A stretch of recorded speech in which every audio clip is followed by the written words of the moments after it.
জামালপুরের মাদারগঞ্জ, মেলান্দহ, দেওয়ানগঞ্জ ও বকশীগঞ্জ উপজেলায় বর্ষার শুরুতেই 10 কিলোমিটার এলাকা জুড়ে দেখা দিয়েছে নদী ভাঙন। যমুনা ও ব্রহ্মপুত্রের কবলে বিলীন হচ্ছে ঘর বসতি সহ বিঘার পর বিঘা ফসলি জমি। হুমকির মুখে বিভিন্ন প্রতিষ্ঠান। ব্রহ্মপুত্র নদের পাড় থেকে এ বিষয়ে আরো জানিয়েছেন জুয়েল রানা। বর্ষা মৌসুমের শুরুতে জামালপুরের যমুনা, ব্রহ্মপুত্র, জিঞ্জিরাম, জিনাই, আলাই নদীতে ব্যাপক ভাঙন শুরু হয়েছে।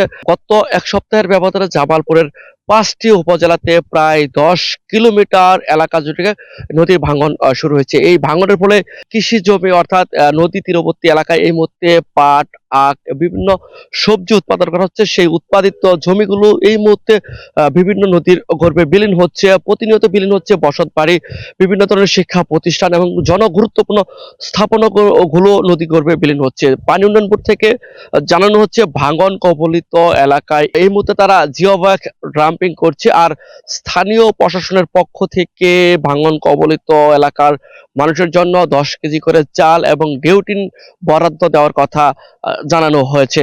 আরেকটি বিষয় বলা চলে, জামালপুরের সবচেয়ে বেশি ভাঙন কবলিত এলাকা হচ্ছে মাদারগঞ্জের পাকরুল এলাকা, দেওয়ানগঞ্জের হাটবাড়ি থেকে খোলাবাড়ি পর্যন্ত এবং বকশীগঞ্জের দশানী এলাকায় এবং মেলান্দর আলাই নদীতে ব্যাপক ভাঙন হচ্ছে। আর বলা চলে এই ভাঙন কবলিত এলাকার মানুষের সবচেয়ে প্রাণের দাবি হচ্ছে তারা কোনো ত্রাণ বা সরকারি সহায়তা চায় না। তাদের স্থায়ী দাবি হচ্ছে যদি তাদের স্থায়ী বাঁধ নির্মাণ করে দেওয়া হয় তাহলেই এই নদী ভাঙন কবলিত মানুষের দুঃখ দুর্দশা অনেকটা কমে আসবে বলে তারা জানিয়েছে।